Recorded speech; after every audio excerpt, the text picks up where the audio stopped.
नौकरी की तलाश में उर्दू घर को आए हैं इंशाअल्लाह ताला. अल्लाह wills you'll get provided you put effort also. So आप पहली दफ़ा आए हैं? ऑलरेडी इससे पहले आ चुके हैं. Last week you were not there. Okay. So have you received the mail also about the program? No idea about what's going on. It's all surprises.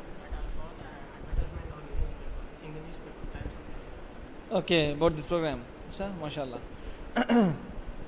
So, well, if you have not gone through the details of the schedule of the programs, maybe there are some surprises which you are coming across. अरे अब कौन सा program है? Who is he? Like that, isn't it? If you have gone through the schedule, then you are prepared. अब इसके बाद ये होगा, इसके बाद ये होगा. So, as per the schedule, now we have a talk on the biography of the Prophet sallallahu alaihi wasallam. The reason for bringing this topic here or in discussion is first of all, one clarification. There are two NGOs. One is Career Guidance Council and the other is TQF, the Quran Foundation. So the program which is starting right now is not under CGC directly but under TQF, the Quran Foundation. So the reason why there is a talk on the biography of the Prophet sallallahu alaihi wasallam is we felt that because of the miscommunication or the excitement or the enthusiasm with which the Western media is primarily working, there is a lot of rumoring and lot of misconceptions about Islam and the life of the Prophet, which actually is impacting on the way we carry ourselves in the society. It's not good for ourselves also. We tend to indulge into or get into inferiority complex because the way we interact in the corporate world or the way the media has projected the image of Islam and Muslims and the Prophet, we tend to be in a defensive mode or inferiority feeling. So in order to overcome that, what happens because of that is because we feel inferior, our productivity levels come down. And because our productivity is lesser, the corporate where we are working, it also suffers. So we need to be first of all comfortable and cool in order to perform well. Not only in this context, but I keep telling to people in various sessions and seminars that if you have got more friends and no enemies, your entire energy of your brain will be dedicated to your work. And if you have got a couple of enemies, say enemies need not be very stringent enemies or strong enemies. Even if you have got some misunderstanding with some of your colleague or your classmate, some of your energy is dedicated to think about him, plot for him, plot about him, or be defensive with him. And what happens? The productivity gets reduced. So this discussion is in order to become comfortable so that we can produce more when we work. And not only we, but the corporate where we are working also benefits by our performance. Okay, so with that intention in mind, we have started this discussion on the biography of the Prophet Muhammad sallallahu alaihi wasallam. Apart from this, there is immense learning which we can take from his life. And if we emulate the teachings given by him, then we can lead a peaceful, happy, prosperous life, not only for ourselves, but we can be contributing also. For the society also it's good. So with that intention, we have started this discussion. As it is, we have completed a few sessions on this. Now the topic for today is Arabia. Arabia is the place where the Prophet was born, and Makkah. Makkah is exactly the city where the Prophet was born. Before he actually proclaimed his prophecy, before he declared that he is the Prophet of God. What were the situations then? What happened before that? Today's session is dedicated to that.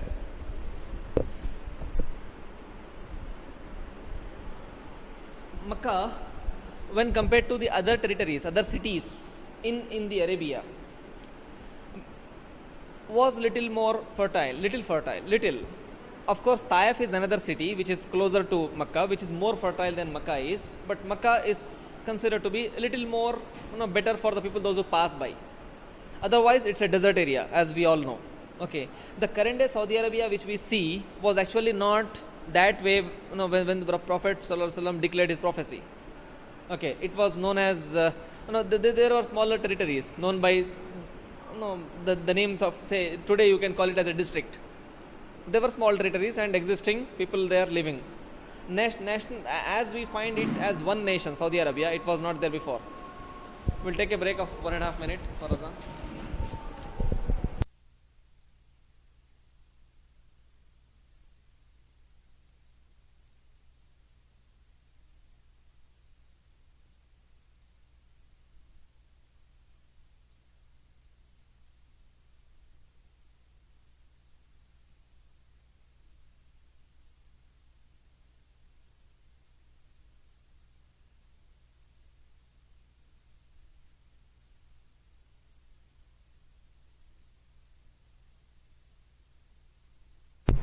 We come to know that it was built by Ibrahim alayhi salam. Not the first time, although go the various other scriptures or the other knowledge which we have spread. It was built by Adam alayhi salam also. The first time rather, the angels, then Adam alayhi salam, and it was abandoned. So for so many number of years, then time passed on. So many prophets were sent by the God Almighty, about more or less 1,24,000 as we come to know. So it was destroyed, it was built, it was re-destroyed, it was rebuilt. All these things kept happening across centuries. But we find a clear mention of Hazrat Ibrahim alayhi salam and Ismail alayhi salam making the Kaaba the last time, as it is, can be seen now that the exact spot or the way it is made. Although there were again destructions, destroying of Kaaba and remaking of it, but we can start from where it was built by Hazrat Ibrahim alayhi salam. Just to talk a few things about Ibrahim alayhi salam. Ibrahim alayhi salam, as he is also known as Abraham, if we go by the Bible or the Torah, which is followed by the Jews, then Ibrahim alayhi salam is referred as Abraham.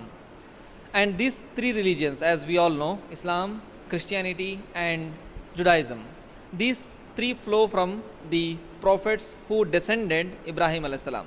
That's Abraham.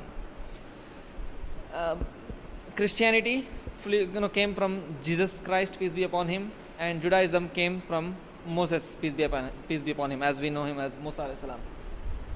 So when Ibrahim alayhi salam was born, he was born in Iraq, as per the historical records. When he was born, he grew into a young man, and he found that the society there was not worshipping the God Almighty or the one true God, but was indulged in idol worship. They made so many idols, and they said that this idol gives us rain, this idol gives us this idol gives us that, and they were indulged in this worship. He didn't appreciate that. In fact, his own family members were also indulged in that. So he tried to convince them, counsel them, but it was in vain. As we go by the Quran, it is mentioned in the chapter 21 that once when all his society members, they went into a particular Mela-like thing, he complained of some uneasiness, some problem in his health, and he stood back. And after they went, what he did, he took a big hammer and he destroyed all the idols. And he put the hammer in the hand of the biggest idol which was placed over there. All the people returned back to see this particular thing happened there. And they were actually shocked to see that the idols which they worship are actually broken down. And they were aware that Ibrahim was actually preaching against the idols. So they got an idea that might be he has destroyed all these idols. So they approached him and they warned him, why did you do that? He said, no, if you want to ask, you ask this big idol which is actually holding the hammer. Maybe he should be knowing who destroyed it, or he himself has destroyed it. Then they said, oh, come on, how can they tell that? No, how can he tell who has destroyed these idols? Then he said, if he cannot tell you who has destroyed these, or he can't protect them, then why do you consider him as God? He again called them all towards worshipping one God who has created all the things. Despite that, people were not convinced. They were still getting enmity towards him. One more incident is quoted in the chapter 2 of the Quran, where he himself actually realized the God Almighty, understood the God, the Allah. How he, in the night, he was pondering actually, who is my God, who has created me, and who has created all these hills and valleys and the rivers and the entire world which we see around. Then he looked at stars, and he looked at a very good shining star, and he concluded that probably this is the star who is God, who might have created all these things. He started looking at the star. Then as the time passed on, the star evaded. Then he disappeared, and he realized that no, the thing which can disappear cannot be my God. It should be omnipotent, every time alive or be there. Then the next day he saw the moon. The moon was much bigger and was emitting more light. So he felt that maybe this moon is my God, because it is bigger, it is mightier than the star which we are, which we generally he used to see in the sky. Then he considered moon as the God. But as the time passed on, the moon also it set. The moon was set. Then he said, no, I think moon is also not the God. The next morning he realized, when he was thinking on these things, maybe it's not that he has not seen the sun since his childhood and he saw the sun only during these times. But see, what happens is, when we tend to when we start thinking about certain things, then new thoughts come to our mind, and something which was already existing in front of us, it gives us a different meaning altogether once we start thinking in certain patterns. So the next morning when he looked at the sun, he thought the sun is emitting more light, and it is more stronger also, as it seems, by virtue of heat and whatever he might have thought. He thought that neither the star nor the moon, but the sun is my God, because this is more stronger and it is emitting more light. He thought that, but without realizing that the sun would also set in the night, and the sun set. Then he exclaimed, so my God can neither be a star or a moon or a sun, but somebody who has created all these, and all these things are in control of him. Because when you say the God, Allah, he has to have control over all the things. It cannot be so that he is control of one territory only. And if we consider so, then who is controlling the other territories? So we have to conclude, we have to understand it this way, that not only the sun and the stars or the moon which we see, but even the unseen, the things which are beyond that. The universe is ever expanding, as the Quran itself mentions that, and also the Big Bang theory has proved it, that the universe is ever expanding. The solar system, the Milky Way, the galaxies, the universe, the cosmos is too big to understand and talk about also. There are billions and billions and billions of galaxies in the universe. Who has created all this? When I say the God shall have control over these things also. Not only control, but shall be the creator of all these things also. Okay, so Ibrahim alayhi salam realized that. Then he exclaimed that I shall devote myself. It's the verse of the Quran. He therefore resolved to him who has created the heavens and the earth, I shall dedicate myself as a Hanif and not be an idol worshipper. So he concluded that he would not be among them, those who are actually worshipping, they have created their own idols and worshipping them. But I would dedicate myself to the true creator, the real creator of the heavens and the earth and anything which is known and unknown. Okay.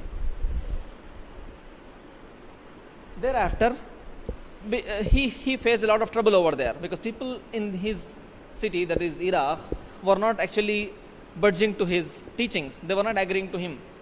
So he thought that he is not safer over there, and he can instead move on to other places where he can call people towards worshipping one true God and not indulge into other practices. So from there he moved towards Palestine, and from there he moved towards Egypt.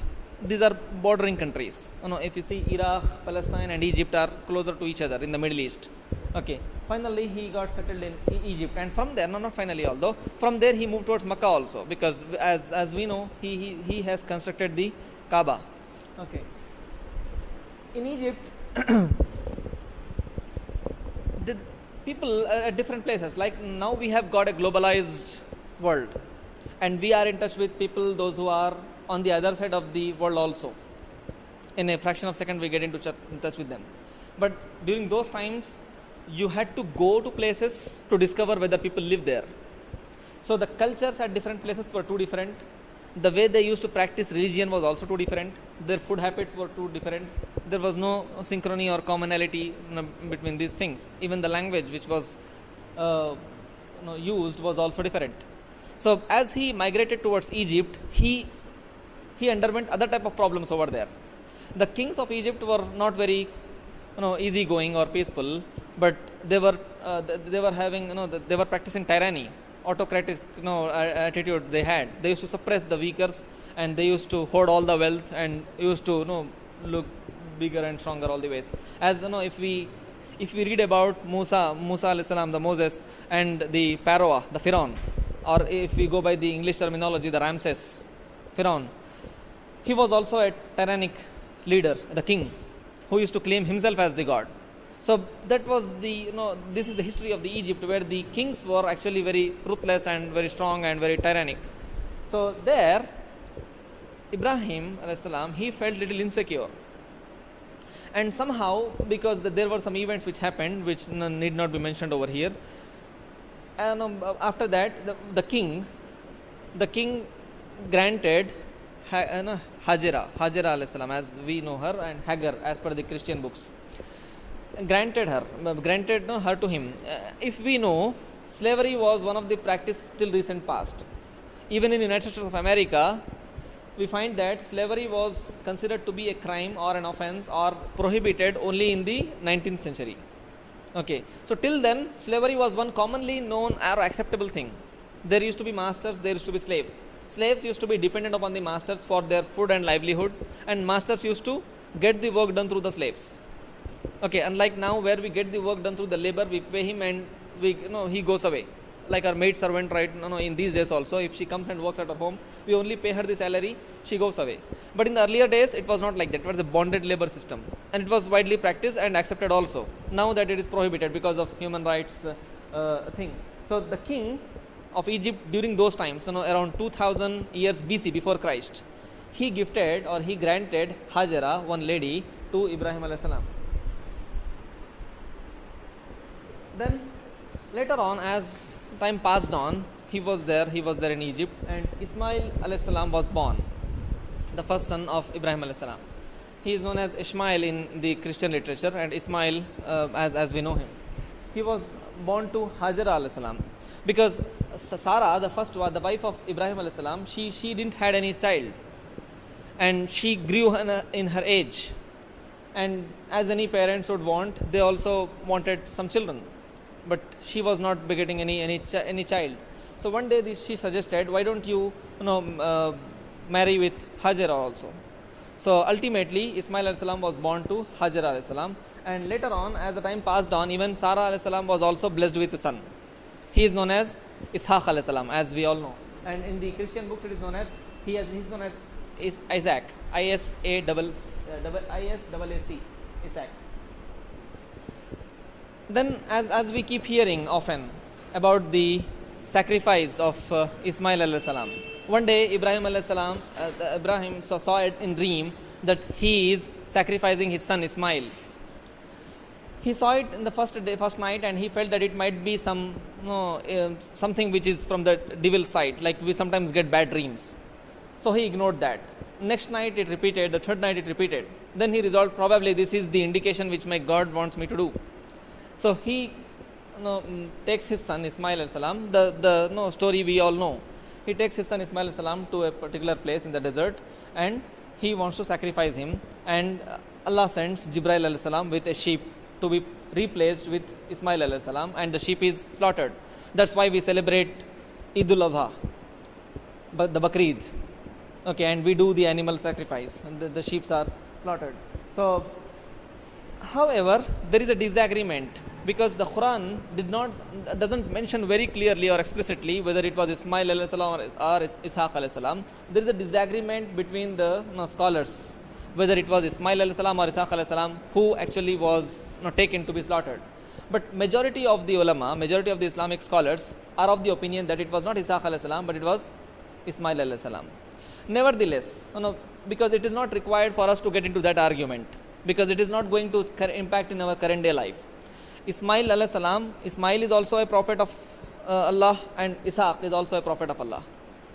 And just on the sidelines, although we may talk about this a little later also, from Ishaq alayhi salam came so many other prophets. Like if we see Moses, peace be upon him, and Jesus, peace be upon him, were also the descendants of Ishaq alayhi salam. So he is also one of the mightier prophet of Allah, as Ismail alayhi salam is. From Ismail alayhi salam we got our beloved Prophet Muhammad, peace be upon him. Okay, so without going into the disagreement as to who was, we go by the larger opinion which the scholars have, majority of the scholars have, that it was Ismail alayhi salam who was actually taken to be slaughtered in the desert. Moving ahead, from there they migrated towards, there is another incident also, as we are aware. He was taken along with Hajar alayhi salam to a desert. He was suggested by God Almighty, rather God Almighty required him to put them there. One of the cornerstone or one of the principal teaching of Islam is sacrifice. Sacrificing what? Sacrificing things which you love the most. It may be okay for me if I have got 1,000 bucks and a beggar comes to me and asks me, I may give a rupee or two. But that sacrifice is something which I can easily do. But Allah appreciates those sacrifices which you would find difficult to do. For example, if I find that my time schedule is packed, I don't have any time to for things. At that time, more than money, if I dedicate my time to some good cause, that's a big charity which I am doing, and Allah appreciates that. Similarly, when we sacrifice our emotions for the sake of making the other person happy, we get angry on something, and we sacrifice our anger, or we avoid being angry. Although we are in a position of power, we can control this person, we can take revenge on this person, but still, if we do not do that, Allah likes this. If you are forgiving, if you are forgiving the person who has committed a error or mistake. So we are, as the Quran also mentions, we keep reciting very often.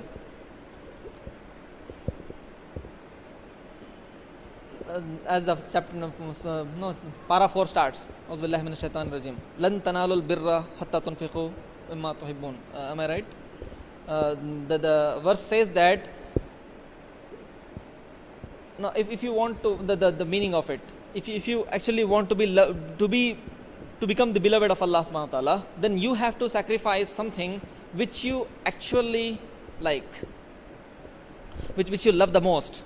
If I'm sacrificing things which I'm not liking, then it is appreciated, but it is not much appreciated.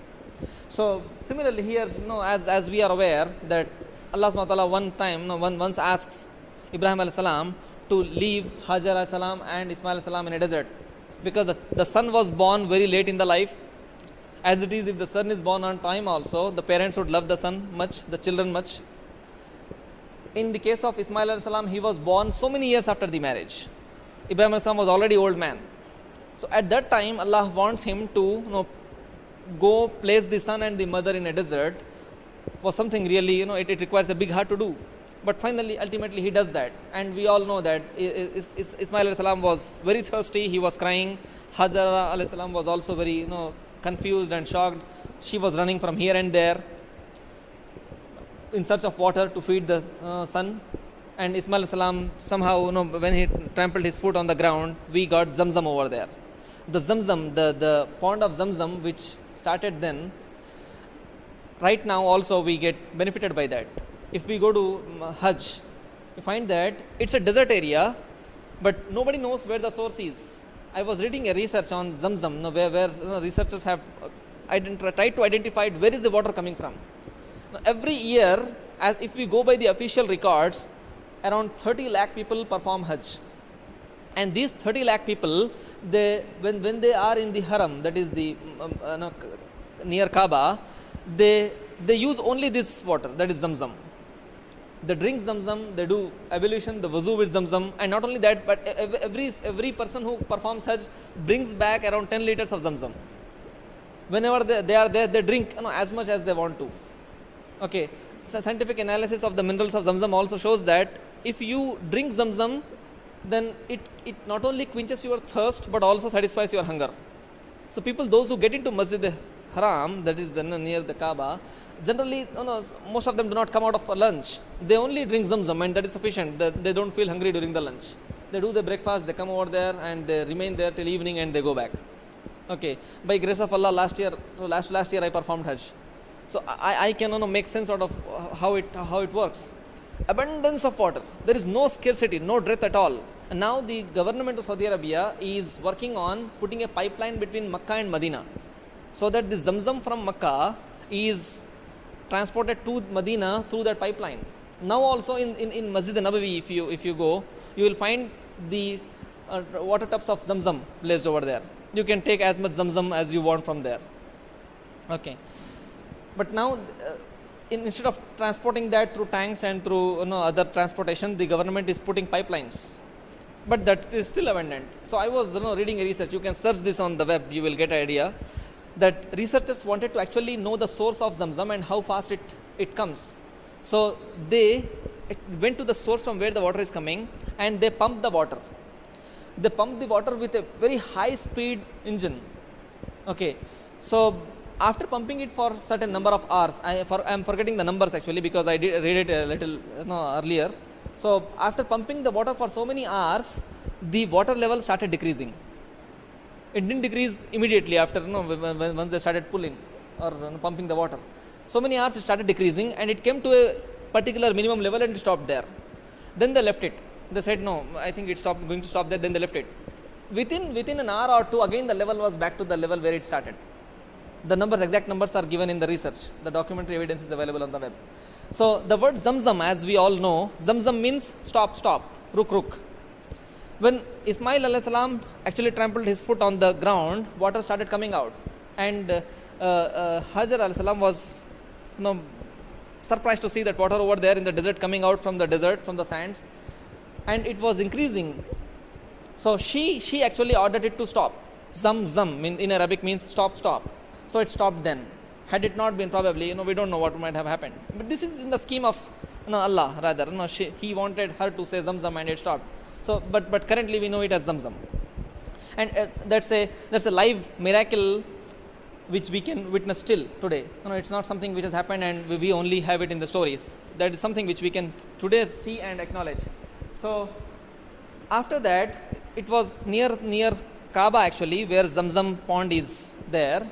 So Ibrahim alayhi salam migrated to that place. They remained there, and there with the help of his son Ismail alayhi salam, he built the Kaaba.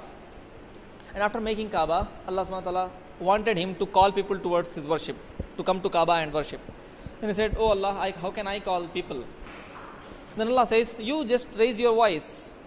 Your duty is to make an effort. That means to speak out. It is our responsibility to take the voice to the people." So that's how we see that lakhs of people keep going to Kaaba and can continue their pilgrimage. So that we can attribute to the calling of Ibrahim alayhi salam. That's still continuing and would continue till the last day or the day of judgment. So the point is, now there is some learning in this for us also. My nephew brought this to my notice actually, to my identity, that we are actually supposed to do what is in our control, what is in our capacity, not beyond that. We will not be asked, for example, if my salary is 10,000 rupees, then Allah will ask me what charity I did from the 10,000 rupees only. If I have got my wealth, then Allah will ask me whether I have given 2.5% as zakat in charity or not beyond that. He will not ask me, why didn't you give charity of 1 lakh rupees, because he knows that I don't earn 1 lakh rupees. In contrast, if there is somebody who is earning 10 lakhs rupees, so Allah will ask him not for 10,000 but for 10 lakhs rupees. So Allah will ask us from the things which are given to us, from the resources which are given to us, not from something which is not given to us. So there is a learning for us from this particular incident where Ibrahim alayhi salam raised his voice and Allah called people towards Kaaba. Where Ibrahim alayhi salam said that, how can I call them? Allah said, you call. It's my responsibility to make your voice reach them. So what we need to learn from this is we need to perform within our capacity. We are not actually expected to go beyond that. We are not supposed to be like Robin Hoods who would rob the rich and give to the poor. In Islam, as important the objective is, the mean is also important. The way through which we are doing things is also important. If I say that for the sake of the poor people, I want to rob the rich and give, Allah says no, this is not what you are supposed to do. You are supposed to give charity from what you actually earn legally. Okay, so from the things which we are given, we need to spend and we need to do good, righteous jobs. So this is about the construction of Kaaba. Then religious developments in Makkah after Ibrahim alayhi salam, like Quran is a documentary evidence. It was revealed on the Prophet Muhammad, peace be upon him, and It is intact like that itself. In fact, in the Quran itself, Allah subhanahu wa ta'ala challenges, or rather confirms his authority, stating that it is we who has revealed the Quran and it is our responsibility to protect it. That means the God's responsibility to protect it. So we find that it is as it is. Take a Quran from Iraq, take a Quran from India, take a Quran from America. Place them side by side. You will not find a single change in the letters. In contrast to even the books which are written after Quran, written in say 100 years ago, 200 years ago, we find so many versions of it. Some philosopher, for example, Ambedkar writes a book, and some people in the other right wing do not like the teachings, certain points of Ambedkar. So when they print, they would modify it. But nothing like that has happened with Quran. We can find the first Quran which was written during during Usman Raziyallahu Ta'ala's time, still to be there in the museum, some museum. If we compare that with the current day Quran, we will not find a single letter to be changed. So Quran is something where Allah himself has taken responsibility to protect. But the other information we get from other sources, it is prone to additions and deletions. So the data which we get about the religious developments in Makkah is not from Quran directly, but through various historians. Whatever they have written, we go by that. We go by the majority opinion. Okay. So historian's account is the only source. Some historian may be biased, some historian may be extra enthusiastic about certain things, so he may write little more about that. Some may ignore certain things, some might not be aware of certain things. So given all these limitations, we cannot conclude that whatever we read is absolute right. Okay, moving ahead. So historians give various records. Some say that people in Makkah used to practice idol worshipping. They still used to worship idols, and they used to worship stars also. They made pet stars. So this star is our God. So they used to worship them. And as we know by the history of Islam also, that there were about 360 idols placed within the Kaaba. And it was during the Prophet Muhammad ﷺ's time that these particular idols were removed out of the Kaaba. So this was the religious status during those times. Then Quran mentions the names of other prophets also who were sent to Arabia before the Prophet Muhammad, peace be upon him, was sent. They are 3 in number. Ibrahim alayhi salam was sent in Iraq. Okay. Apart from Ibrahim alayhi salam and Prophet Muhammad sallallahu alaihi wasallam, there are 3 more prophets who are mentioned, whose names are mentioned in the Quran and even in Bible and Torah also. They are Hud alayhi salam and Salih alayhi salam and Shoaib alayhi salam. The 3 prophets whose names are mentioned, who actually were born in Arabia and who used to call the people towards worshipping one God. Okay, we'll take a small break here and see a video. Fibonacci series, anybody is aware of this? Fibonacci series? People, those who are from mathematics might be little aware. In fact, I am not from mathematics, so I am not aware. Can you throw some light on that? What is that actually? Okay.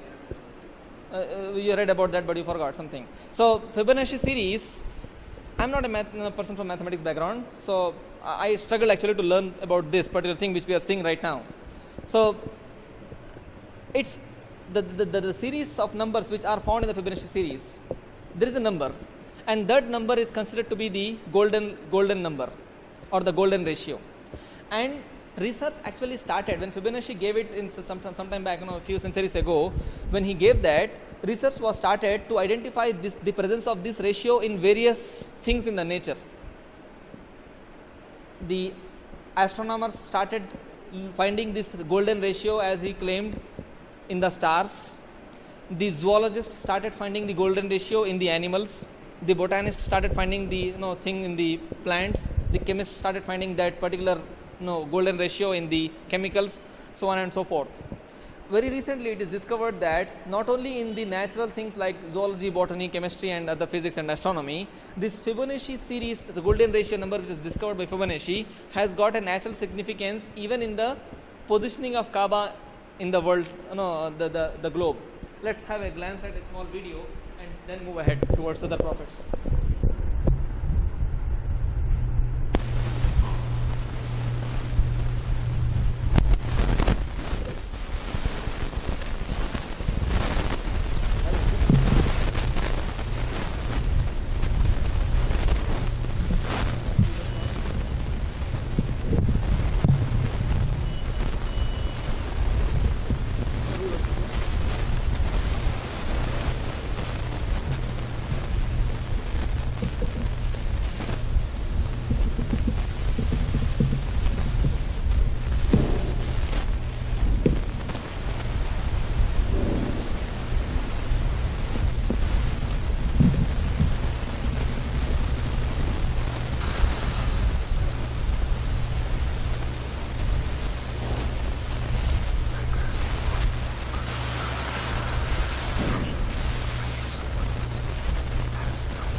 the Fibonacci golden ratio or the golden number which is actually mentioned is the comparison between two things which are closer to this. For example, my hand has got so many bones in it, and there are so many points where I can turn, where I can twist my hand and fold my hand.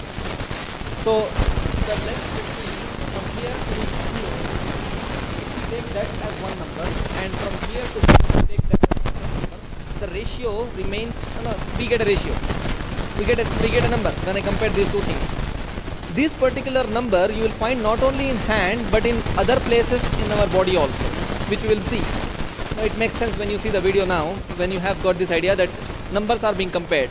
Like the distance between my nose and my upper lip and my chin and my lower lip. If you see the ratio between the distance, these two distances is equal to the distance between not only that, but even between these bones here. It doesn't end there. There are so many things which we will see as we proceed ahead. You can see this video.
We have divided the world into nations, into countries.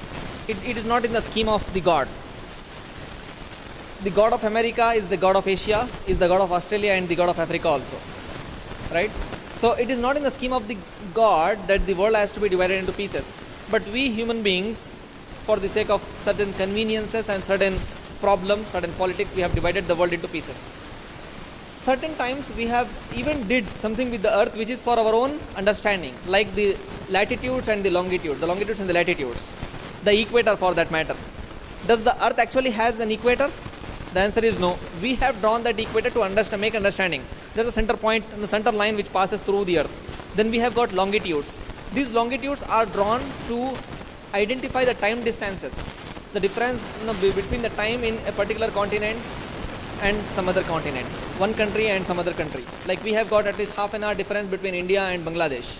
Bangladesh, it is around 2:30 right now. We are still at 2 o'clock.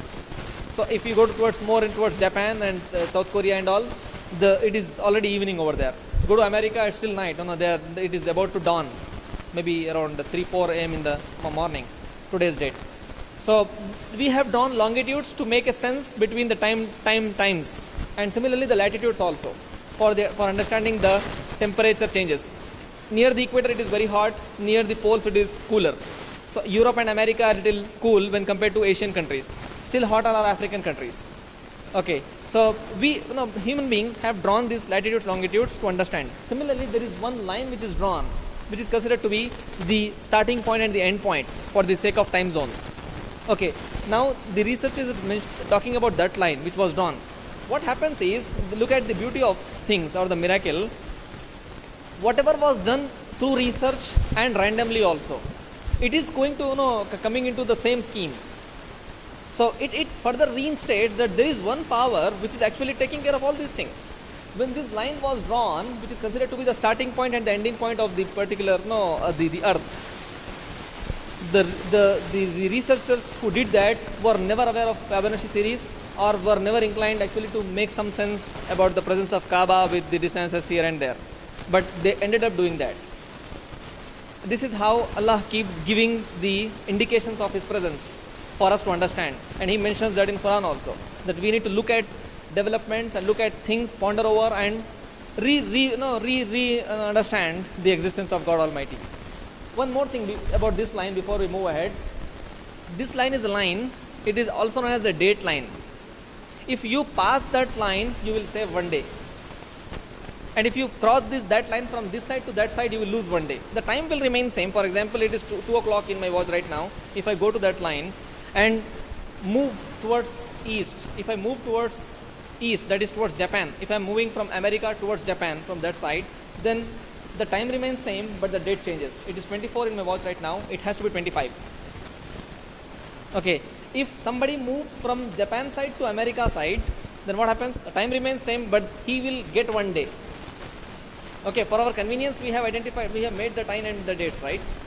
So this is that point on the earth, which if you cross it, you will either gain one day or lose one day.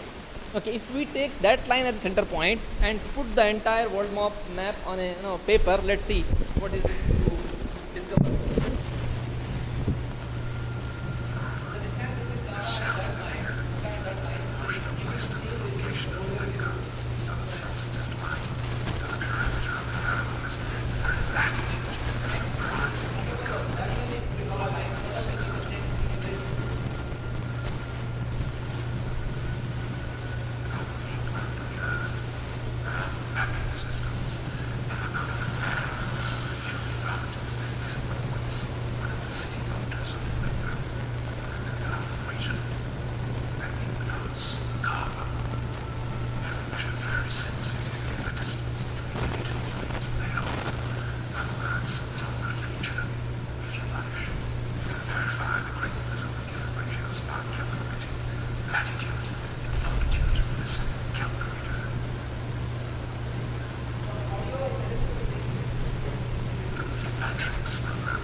When we put that application on the world map,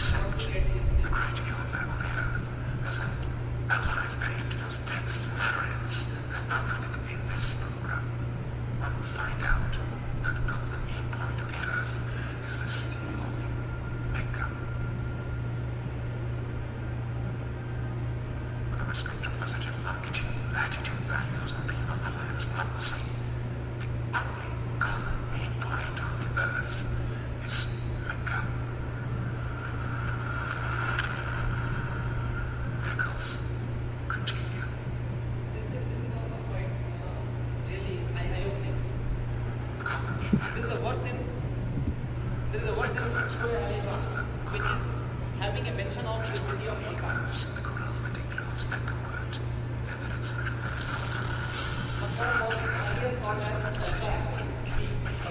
Now it is called as Makkah.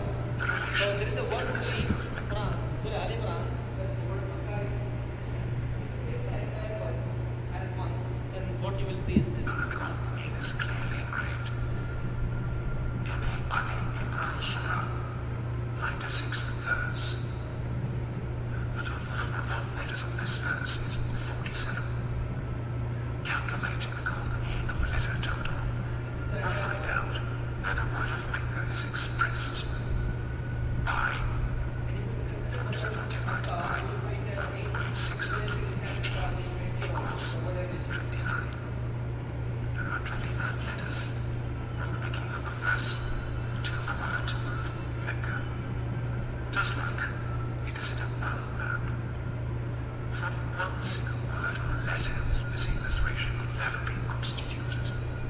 Without any impediments, we have conducted the very same process that we conducted on the Earth map and witnessed the glorious coherence of letter numbers that reveals the relation of Mecca and the Golden Mean.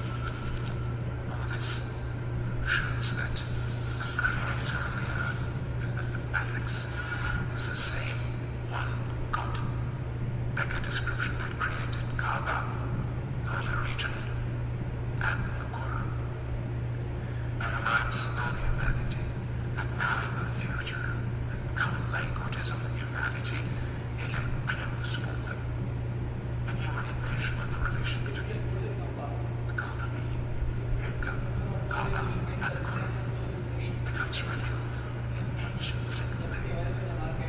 Yet the figure is as shown when the measurements with golden mean compass, also known as the Lord compass, indicate that the city of Mecca is located on the golden mean of Arabia, while Kaaba is located on the golden mean of the city. The probability calculations indicate that all these facts cannot be a mere coincidence. Try to survive with miracle news in holy books, with the golden mean of the world, with all the mysteries about the Jesus Christ and the Prophet Muhammad, and with scientific proofs.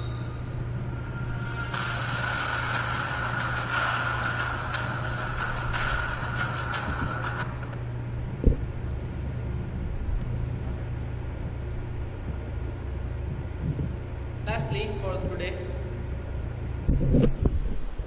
So, well, please, you can research on your own also on YouTube and other sources to get a better clarity on this. You can find this video on YouTube by the name The Mystery of Kaaba. One more thing which we need to understand it clearly, which I found when I spoke with so many people on this this point which I'm going to mention, there is still not a convincing understanding which many of us have. Towards whom we bow down, towards what we bow down in namaz, when we do ruku or sajda, where do we do that? Towards Kaaba. Are we bowing to Kaaba? The answer is absolutely no. We are not bowing to Kaaba. Who are we bowing to? Bowing is bending. We are bowing to Allah subhanahu wa ta'ala. Okay, the Allah, the God. Why Kaaba then? We cannot see Allah. Okay, our understanding is too trivial. We cannot even understand Fibonacci series, let alone understand Allah subhanahu wa ta'ala in his entirety or totality. So Allah subhanahu wa ta'ala, for the sake of us, so that we have something to to where we worship.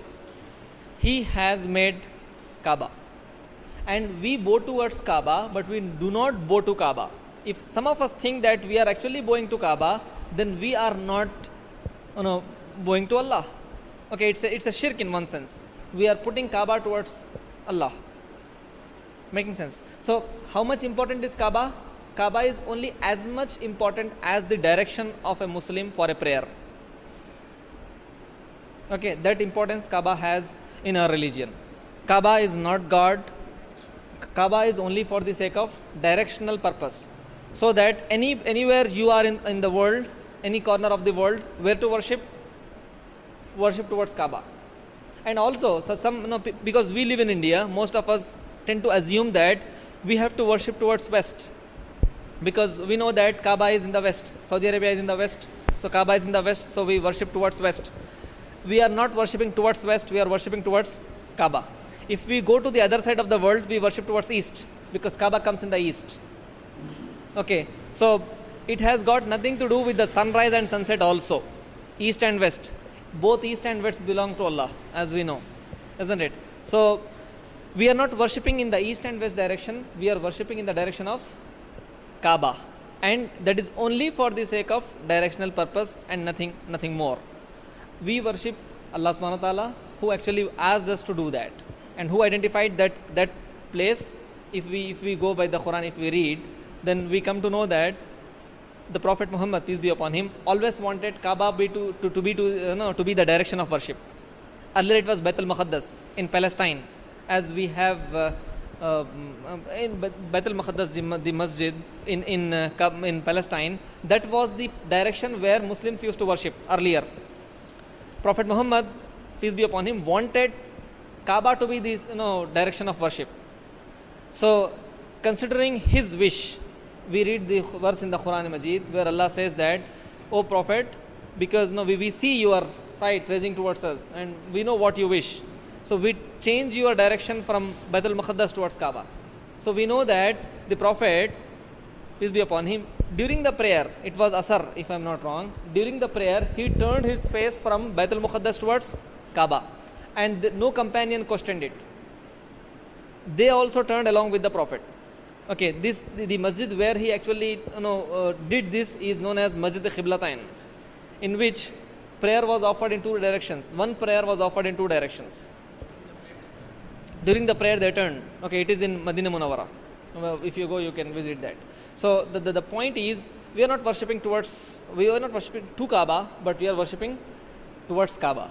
That too because God Almighty has asked us on the request of the Prophet Muhammad, on the wish of the Prophet Muhammad, peace be upon him. Had he he wished some other place to be the point of worship, it would have been so for us. Okay, I take a break here. Unfortunately, we missed the Jamaat. Inshallah, Allah will forgive us. We can go and offer the namaz in the respective masjid. Thank you so much for being here. Jazakallah.